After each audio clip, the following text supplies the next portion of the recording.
by many other rare events. The midday air cools and stills. Birds stop singing and prepare for night. Words like syzygy leap off the Scrabble board and into the vernacular. Godfathers are obligated to grant favors. But this time, many sky watchers are wondering whether there will be an additional participant, or participants, in the cosmic dance. Will the shadow of the eclipse fall on tropical activity in the Atlantic Ocean? It may sound like the plot of a direct-to-airplane movie in which Z-list celebrities wield chainsaws, but there is a good chance that at least one tropical storm or hurricane will be within the region of 50% or more solar obscuration on Monday afternoon. Should this occur, it would be the first time an Atlantic tropical system has coincided with a total eclipse since the beginning of regular weather satellite imagery in 1966. That fact foremost speaks to the true rarity of total eclipses. Over the past 50 years, just 5 total solar eclipses have crossed the Atlantic during the June to November hurricane season, and the tropics have been inactive during all 5 events. Two things make the timing and track of the 2017 eclipse special from the perspective of a potential hurricane eclipse conjunction. First, this is the first eclipse in 50 years to occur during the most tropically active 2-month period between August 15 and October 15.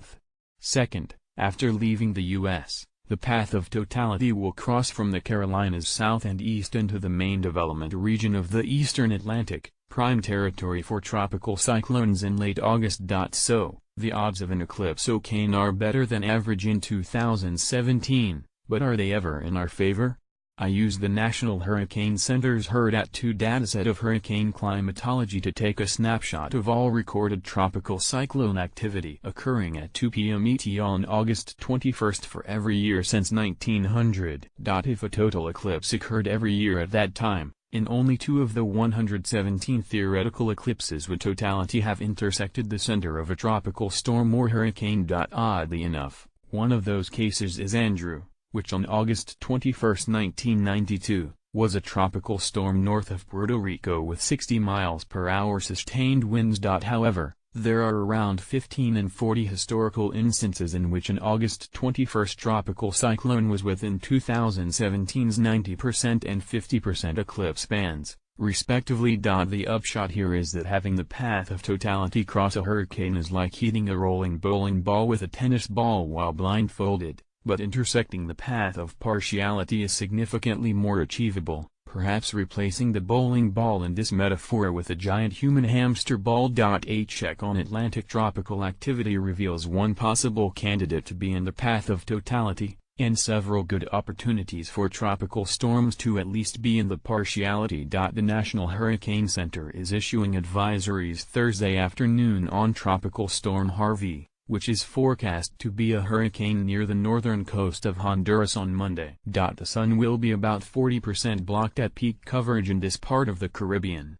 A second tropical wave, Invest 92 liters, has about a 50% chance of development into a tropical depression and may be positioned in a region of 75% to 85% coverage north of Hispaniola in 4 days should it do so. Finally, a tropical wave now in the far eastern Atlantic, which the NHC gives a 40% chance of development in the next 5 days, may be the most interesting. If it develops, the track may lift far enough northeast of the Lesser Antilles on Monday to cross the tail end of totality.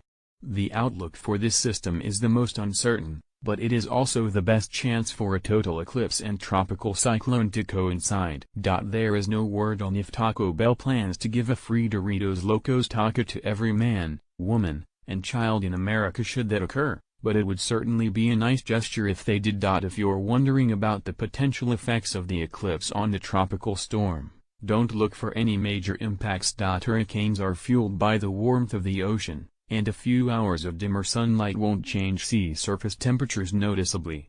The convective activity of tropical cyclones sometimes dips a bit around sunset, so very slight weakening is possible. While we are in uncharted territory, I would expect any effect to quickly disappear as the eclipse ends. The bottom line is I wouldn't bet on a head-on collision of a Category 5 hurricane with a total eclipse, plus sharks, but it's very likely that the partial shadow is going to fall on at least one and possibly as many as 3 Atlantic tropical storms or hurricanes.